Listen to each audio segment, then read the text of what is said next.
Hey everybody, Merry after Christmas. I hope that everybody had a really good Christmas this year. I hope that you enjoyed celebrating the birth of our Lord Jesus Christ, who came to earth to save us. And I hope you're excited for the new year. Obviously, that's the next holiday coming up. Very exciting stuff. A new year given to us by God. Very excited for what 2026 has in store. So I hope you are too. I hope you feel encouraged about it. I know the world feels crazy out there, but we have hope in Jesus Christ, and that is the greatest joy. Truly is.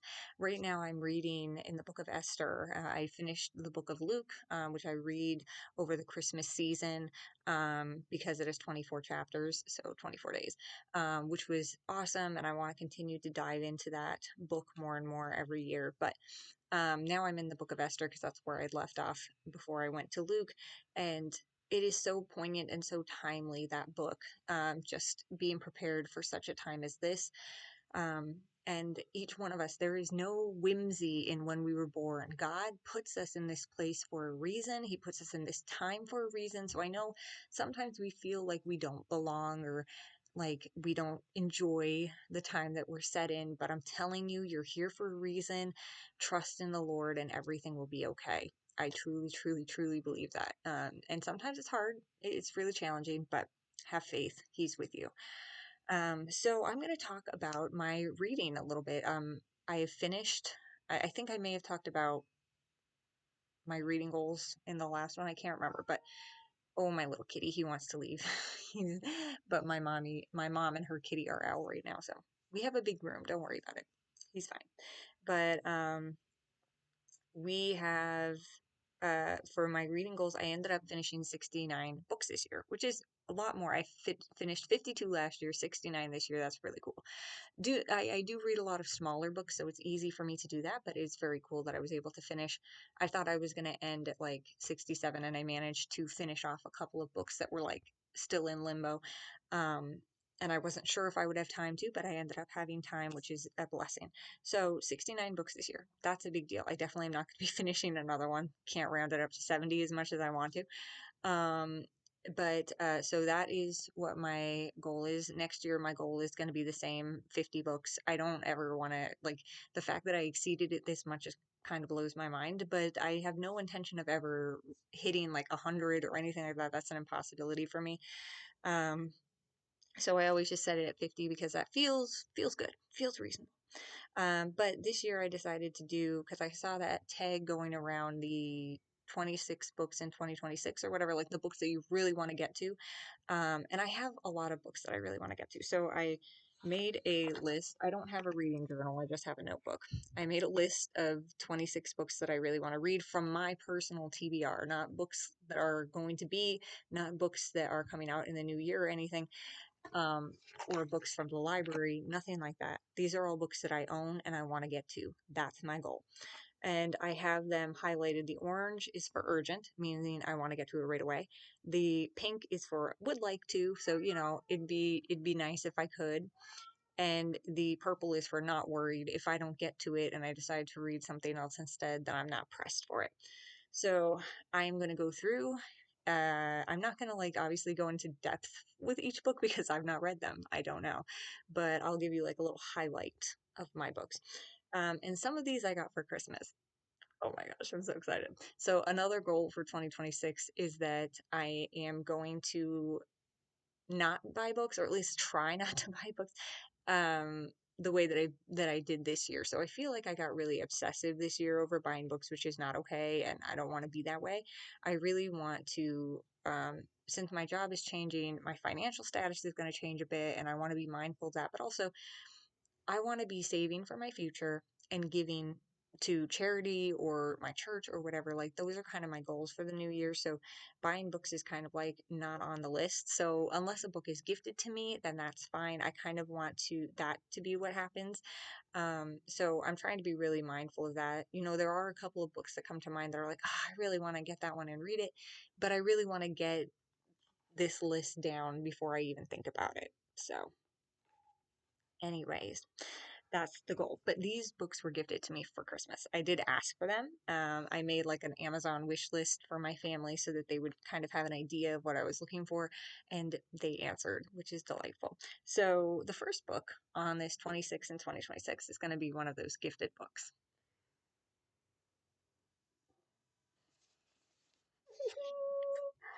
Star Wars Sanctuary, The Bad Batch, a Bad Batch novel. Um, Something to know about me. I mean, I literally have a whole video on the Bad Batch on this channel. I love the Bad Batch, okay? And look at it, it's all my boys. It's my boys. I mean, Echo's not there, but Tech and Wrecker are, and Hunter and Omega. But the one thing about me, I love found family. I love brotherhood. I love Star Wars. Um, so because there's just so many fun possibilities in Star Wars. So anyway, when I heard that they were making a Bad Batch novel, I was like, oh my gosh. But I couldn't afford it at the time, so I put it on my wish list, and lo and behold, my brother awesomely bought it for me. I'm so excited. And it has a quote on the back. Let's see. It says, "You still like this arrangement even more. Before it was about credits to help Pabu. Now it's the right thing to do," which is really sweet. I guess we can read a little bit. Let's read a little bit about it, shall we? Hunter, Wrecker, Tech, and Omega gamble on a mission to help rebuild Pabu, which is like a island planet kind of thing. They're helping them out. In this thrilling adventure for the Bad Batch. A good soldier knows that life is all about change, whether it's on or off the battlefield. Surviving and living mean adaptation. Hunter is well acquainted with this lesson. He's on the run from the Empire, Echo's off on a mission with Captain Rex, and Crosshair is still Crosshair. But amid all the change, Hunter still has Tech, Wrecker, and Omega. It seems his small family might have finally found a safe place to land far from the increasingly vigilant eyes of the Empire, Pabu. Their potential island home is in desperate need of resources as it struggles to recover from a devastating sea wave, but Fee Genoa, a self proclaimed liberator of treasures, has a pair of jobs she swears will get them just what they need. She just needs Clone Force 99 to follow her lead. Things go wrong almost immediately. Yes, that's about right. And the team barely gets away with a stolen relic. Hunter insists they finish their first mission before taking on more work, but Fee and the others push forward with a second job, ferrying a couple on the run, one of whom is due to give birth at any moment. Hunter worries that they're risking too much, especially when their mysterious new passengers cling to lies and secrets that trace back to an Imperial Security Bureau officer hot on their trail. As Hunter tries to get the crew back on a stable, safe path far, far away from anything to do with the Empire's watchdogs, their overlapping missions only invite more danger and chaos. On the verge of failing both their desperate passengers and their community on Pabu, the Bad Batch must remember that the only way they succeed, the only way they survive to fight another day, is trusting one another. So you still like this arrangement even more before it was about credits to help Pabu. Now it's the right thing to do. Oh, that's got to be Hunter. Oh, anyway, I love the Bad Batch. They are delightful. I don't think this has any like cool cover. I think it's just it's just black cover. Um, so there's that. I'm so excited. That's book number one. I can't spend this much time talking about each book. It's gonna take forever.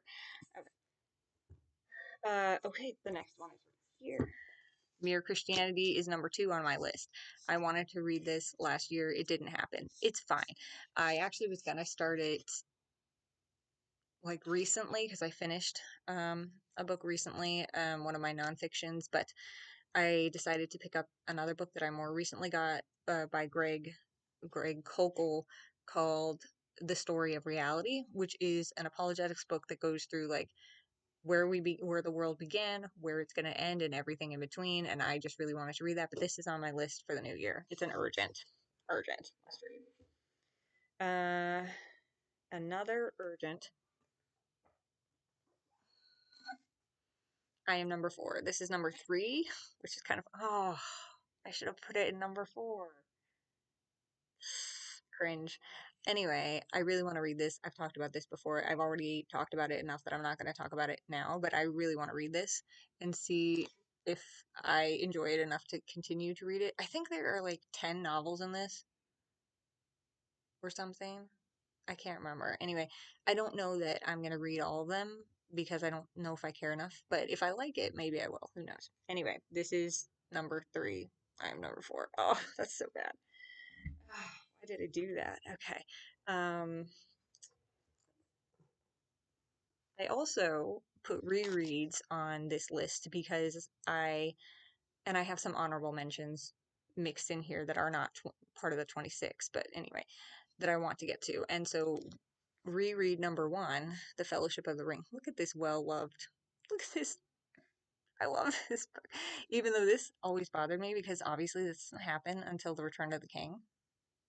Like, why did you put this Frodo on the cover? Anyway, it doesn't really matter. The Fellowship of the Ring, I am going to be rereading. This is a copy that I've had since I was a teenager, obviously, because it has the movie characters. So awesome. Um, but yeah, so a reread. I'm excited. It has been a long time. Last year I read The Hobbit.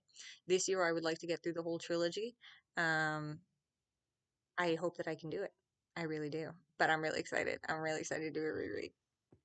That is a would like to. I have that in pink, but I would really, really like to. Oh yes, and another reread that I'm excited about. I've talked about this one a bit. The Thief by Megan Whalen Turner. I am so excited to reread this. Look at how yellowed it is. Again, another book I've had since I was a teenager that is well loved. Um, I've talked a bit about this one, so I'm not going to get into it, but this is a fantastic story. I have loved it forever. And so I am excited to reread this one. That's also would like to, but I think most of my rereads are would like to. That's fine. I really would. I really would like to. All right. And this one is an urgent. I heard. The Bridge to Terabithia. I got this, which is very small, so I think it'll be quick. I've seen the movie. I like the movie, but I've always wanted to read the book, and I got this from a library sale for 50 cents, I think. Maybe it was a dollar, I'm not sure.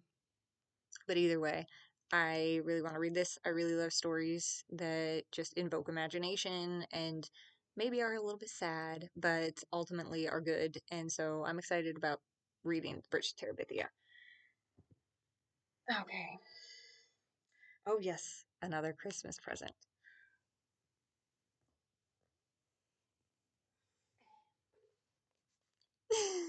Happy Lies How a Movement You Probably Never Heard of Shaped Our Self Obsessed World by Melissa Doherty. Oh my gosh. Y'all, first of all, you need to follow Melissa Doherty on YouTube or wherever you get your podcasts because she has an awesome podcast. And I started following her like late this year, I want to say, and listening to what she had to say. And it has helped me a lot through some mental things that I've been going through. Like, I truly believe that God brought those videos into my YouTube space to teach me about apologetics and to kind of give me some freedom from some things that I was struggling with. So thank you, God. But I'm really excited to read her book. This is a book about New Thought, which is something that kind of sneaks its way into Christianity and something that I have even seen in my own life. When she was talking about it, I was like, oh my gosh, that's something that I grew up with. So, um, grew up knowing about, they don't talk about it in that way. But anyway, she's great. She's fantastic. I'm excited to read more. God is really using her to bring forth truth, which is awesome. All right. That's an urgent must read. This is a not worried about it, but Daring Sacrifice by Jody Headland. I got this on a Christian book distributor sale. It was very inexpensive, and it looked cool. I liked the pretty lady on the cover. I guess it's a romance, technically. I've talked about this a little bit. It's a romance, adventure kind of thing, which I usually like. I don't usually like just plain romance. So I am looking forward to checking this out, but I'm not pressed for it. If I get to it, I get to it. Oh, yes. Oh, yes.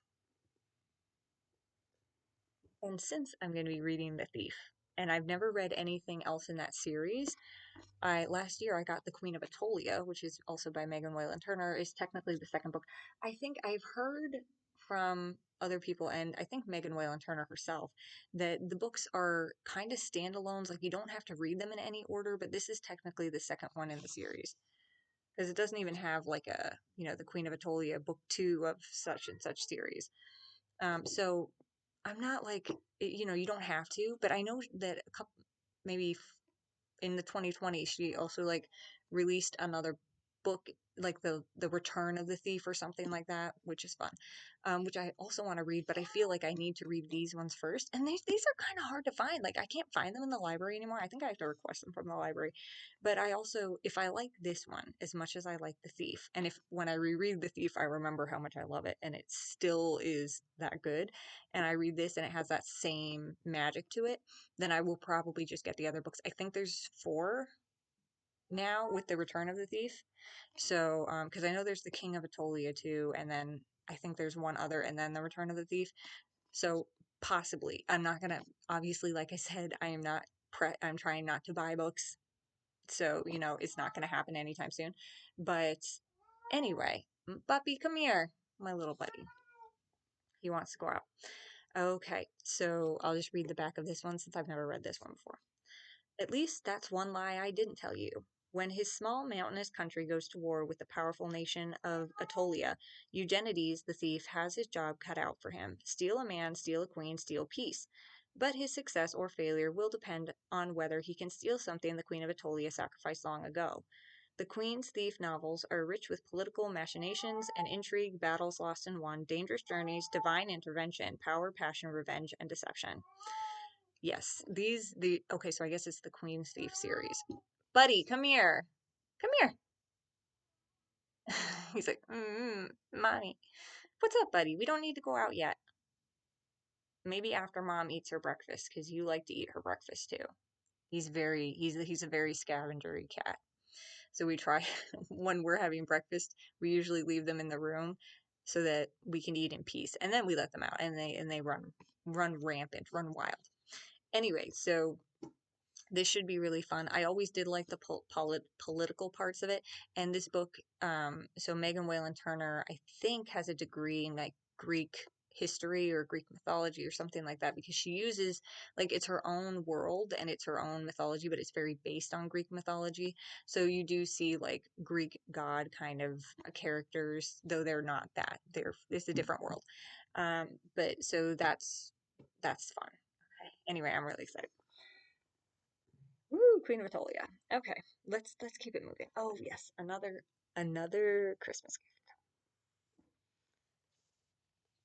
People Pleaser by Ginger Duggar Vuolo. Now I read Free Indeed, I think is her other book. I love her other book. It was really helpful for me. And so this is something that I certainly struggle with, being a people pleaser, and I am really excited. I'm really excited to read this and to have a copy. It's very small, but I know it's going to be impactful if it's anything like her other book, so I'm really excited. Okay. Buddy. Are you sad? You don't need to be sad. Okay. My other book on my list is Lies Women Believe and the Truth That Sets Them Free by Nancy Lee DeMoss. And there's a foreword by Elizabeth Elliot, which is pretty cool. But this is a Christian nonfiction. I have a lot of Christian nonfiction on here. That was a goal of mine. And I want to get through all of the ones that I have. There's so much good Christian nonfiction out there. You know what I'm saying? There's so many I want to read, but I want to get through the ones that I have here. This one I picked up from a library sale last year, I think, and it's sat on my shelf, and I really want to read it because I think it's really going to be powerful for me. And, buddy, come on, come here. We can play. So I'm really looking forward to reading this one as well. I'll read a little bit at the back. It says, "We are like Eve. We have all experienced defeats and failures, trouble and turmoil. We have all experienced a selfish heart, a shrewish spirit, anger, envy, bitterness, and we ache to do things over, to have lives of harmony and peace." And um, so in this book, author Nancy Lee DeMoss exposes those areas of deception most commonly believed by Christian women. Lies about themselves. I should not have to live with unfulfilled longings. Lies about sin. I cannot walk in consistent victory over sin. Buddy, come here. You don't need to be doing that. Come here.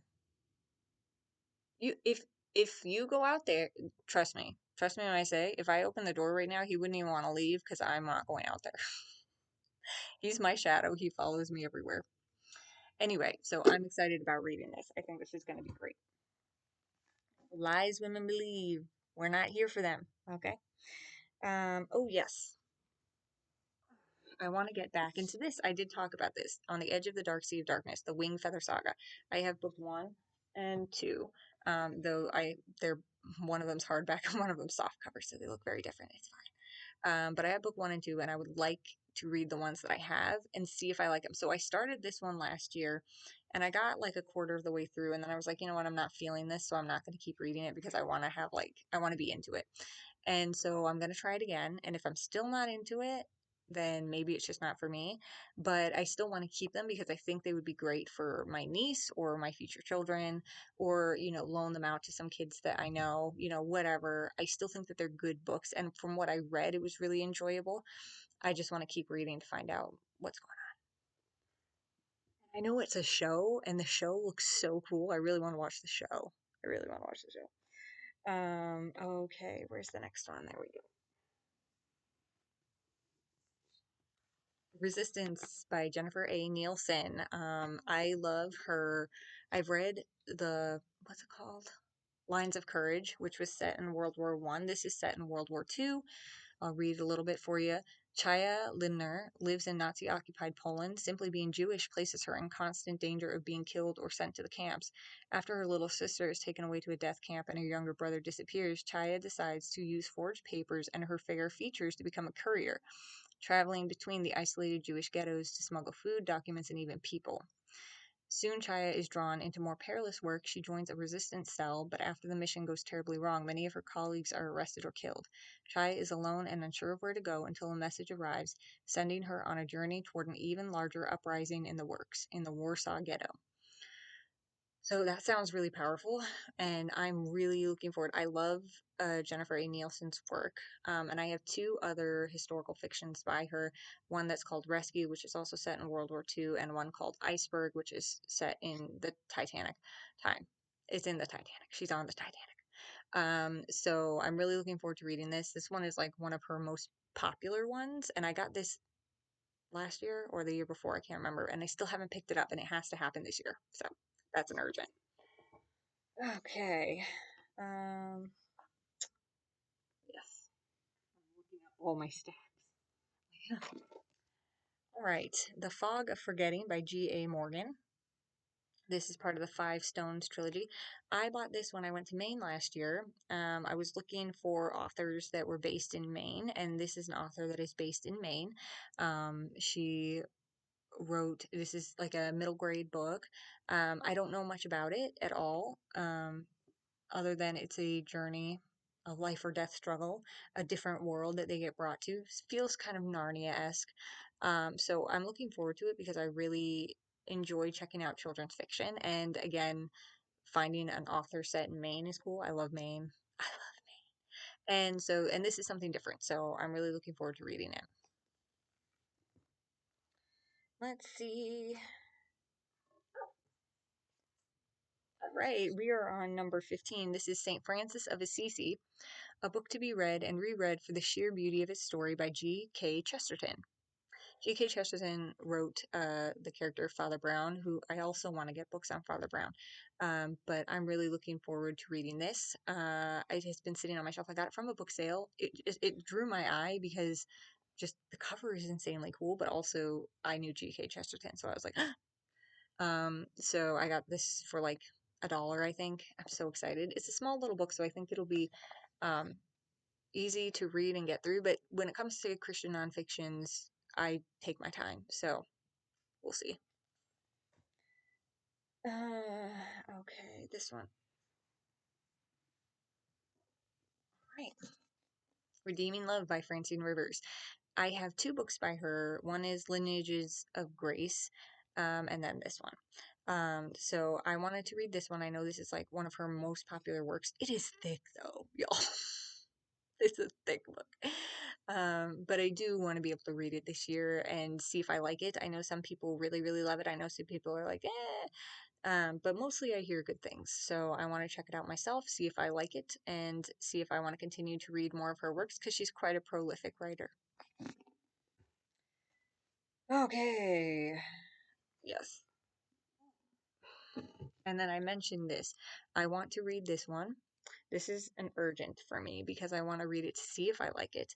And if I don't, then to get rid of it because I know nothing about this book other than it is about a blacksmith who is like, she's like the blacksmith, the legendary blacksmith or something of the kingdom. And there's potentially a prince involved and whatever, mission to save the kingdom, etc. It sounds really good, but I don't know anything about what happens in it. So we're gonna find out if this is appropriate YA because it is YA. So is it appropriate YA or inappropriate YA? That's what we're gonna find out.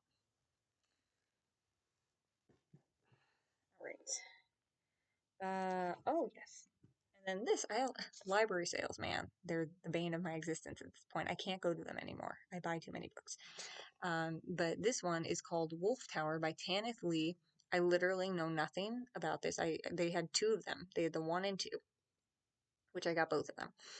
And I don't know anything about it. It's the Clyde journals. So maybe it's written like a journal. No.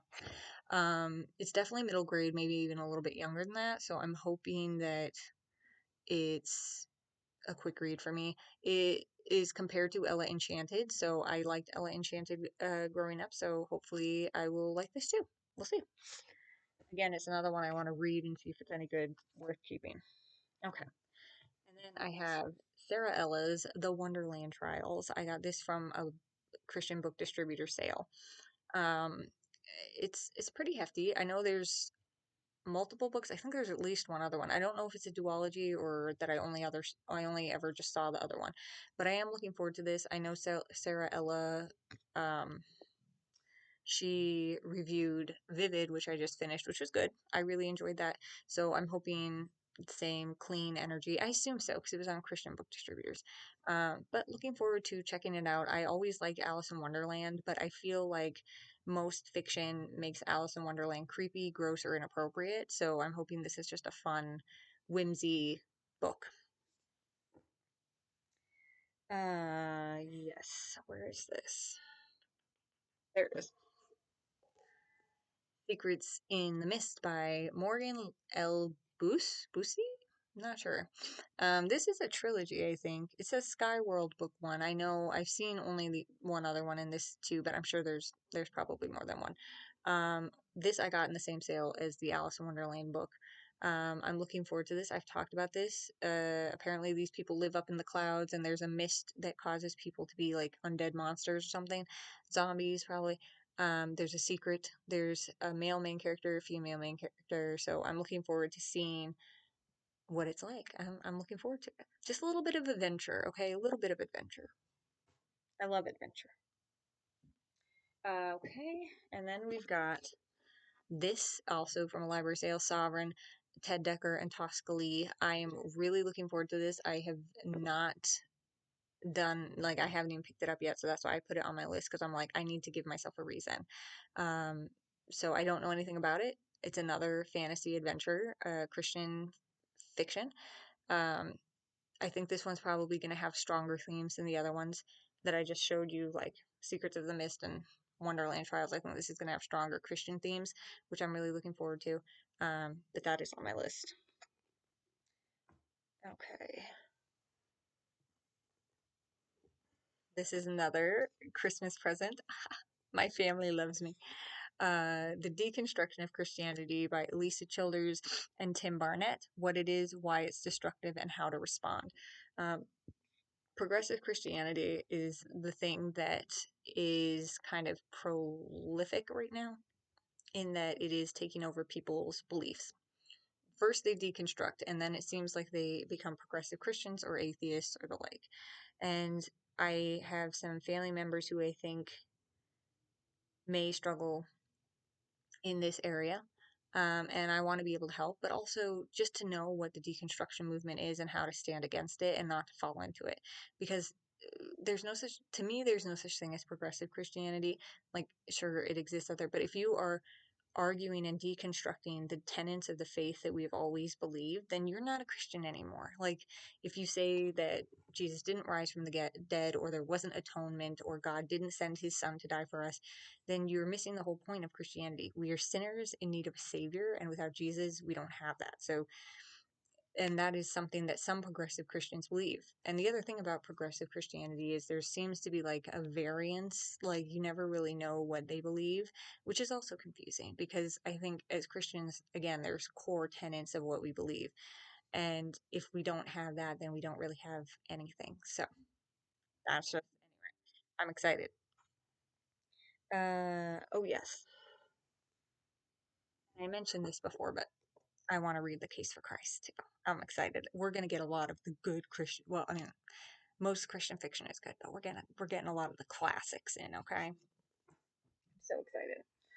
And then this I bought last year. I've heard good things about Wish by Barbara O'Connor. I want to read it. I love children's fiction, and I like to find safe children's fiction to share with the kids in my life. So I like to read it first. I'm excited to check it out. Yes. The Magician's Nephew. I want to start reading the Chronicles of Narnia. I managed to find all of them over the course of the year in book sales, so I got them all for 50 cents or $1, which is fantastic. They are mismatched, but I don't care. I think that adds to the charm. So I'm going to be starting with this one. They're so small. I think I'll be able to get through them quickly, and then we're gonna share them with anybody who wants to have them. Yeah, I'm a sharer. I have a library. If libraries are to be shared. Okay, and the last one, the 26th one, if I can find it. Oh snap. Okay. So I got this on Black Friday. I did have Out of the Silent Planet, but this was on sale from $40 to 5. I had to get it. Okay. And it has all three. Okay, it's the whole space trilogy. So Paralandra, I don't know. That's the one I want to get to. If I can get to both, great. I don't know how, because Out of the Silent Planet was really small. So the fact that this is a huge book, one of them is really big. But I want to be able to read at least Paralandra. That's on my list. I am excited about it, and we'll see what happens. So the first one was really good, so I'm excited to see the themes continue on. Lewis is just very succinct in how he writes. He truly had a gift from God to be able to write things that point to the Lord, and point to significant truths of the world.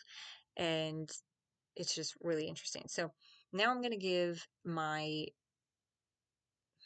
honorable mentions, the books that I still want to get to, but they're not, they go past the 26 mark, if you will.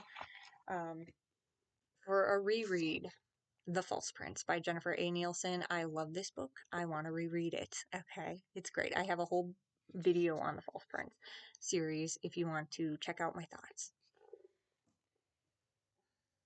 I want to get to this book because I didn't get to it this year. When the day comes, I've heard lots of good things about this book. I have yet to get to it. We need to get to it. This was another Christmas gift, Uninvited by Lisa TerKeurst. TerKeurst? I don't know how to say her name. I want to get to this book. I think it's fantastic. Living Loved When You Feel Less Than, Left Out, and Lonely. Yeah, we need to read that. Cinder by Marissa Meyer.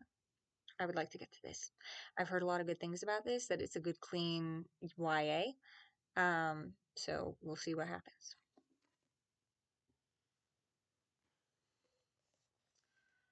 This is called Quenched. It is discovering God's abundant grace for women struggling with pornography and sexual shame. Definitely want to get to this. You know my story. I've talked a little bit about my story, my testimony, where I struggled with writing that was pornographic. And it's something that God has healed me from massively, but I think that the shame still lingers a lot of the time. So having this would be a good book for me to read. Buddy, come here, you chicken nugget. I call him a chicken nugget all the time. I already talked about this. I want to reread this so badly. I think it's going to happen early in the year, to be honest with you, because I can't stop thinking about rereading it. So we're going to reread it. It's got to happen. Hey, Mitch. No. Especially with the film coming out. I think it's in November, but still, like, I want to reread it. I just want to reread it. And lastly, a gift that my mom got for me, she's beyond adorable. She went to a library sale. We love library sales in this house. And she bought me the entire, like, somebody had given to the library an entire, like, Dickens collection. The entire Dickens. It's actually right there. You can see it right there. Um, they all are like old, and some of them are split into like part one and part two. They're all the same color. They're all very old books. They have, but I would love to be able to get to some of these this year as well, and I undoubtedly will. Oliver Twist is on top of my stack because I really want to, but I also have like A Tale of Two Cities and things like that. Like, I want to get Great Expectations. Like, I want to get to the ones that I know that I've wanted to read for a while, and then slowly go through the rest of um, his what is it called? I'm thinking of discography, but that's not it because that has to do with music. What is it when you write? Oh my gosh, you think I would know as a writer. Anyway, I want to get through all of his stories over time. It's not going to happen all at once, but over time. I always read A Christmas Carol every year, so I enjoy that. So I have no doubt that I will enjoy his writing. I'm really looking forward to Oliver Twist. So I'm kind of putting that on my honorable mentions. Definitely will get to at some point. But that is my 26 in 2026. What is your 26 in 2026? Or do you maybe just like pick five, like a more reasonable number? Like, will I get to all of these? I really doubt it. Because me, I get distracted. I'm like ADHD brain when it comes to reading. I'm like, even now, I have like a few books going. Like, I have a couple library books that I'm trying to get through. And I'm like, oh, but I really want to start reading, I don't know, Susan Collins again. I really want to start reading Sunrise on the Reaping right now. And it's like, bro, you have to stay focused on what you're reading on now, or you're never going to get it. Like, you're never going to get it. So, anyway, I've got to go let my cat out because he's making demands. And he's been inside for a while. He wants to go play on his scratching post, I bet. Even though they have a mini scratching post in here in my room because I spoil him. It doesn't matter. Anyway, so I'm trying to remember to stay focused. And the reading isn't a rush. Like, that's why, like, with my nonfiction, I make sure that I actually like take notes and I really enjoy what I'm reading. But I want to do that same thing even with the fiction because it used to be for me that reading was a slog and was really slow for me. And, reading can still be really slow for me. And that's why I like to have like a Goodreads, uh how many books I want to read, like a challenge, because it does motivate me to read more. But I never want to get to the point where I'm just trying to read for the challenge. I want to be able to enjoy the book that I'm reading in that moment, to remember what I've read and to really appreciate it. Because you know books are made to be enjoyed, not to be made to rush through. And each author has something really interesting to tell, and I want to make sure that I'm actually like taking that in and enjoying it. And it used to be that, like, again, I had like The Thief and the Lord of the Rings series, and uh that was pretty much it growing up. Those were the only books that I really focused on at all because reading wasn't really a priority for me. But now I feel like my mind has opened up to so many different books and authors that are really cool. And um I've learned so much from these writers, especially being a writer myself and learning how to write. So it's been really awesome. It's been a great experience becoming a more prolific reader, but I never want to lose the magic of reading, which is just enjoying the book itself. So, anyway, enough talking. My cat demands I move on. So, I hope you enjoyed this book. Let me know what you're planning on reading in the new year. Do you have any plans? Do you make plans or you just go on a whim? I love the whims, those are fun too. But anyway, just know that I love you and Jesus loves you way more. I hope you have a happy new year. All right, bye.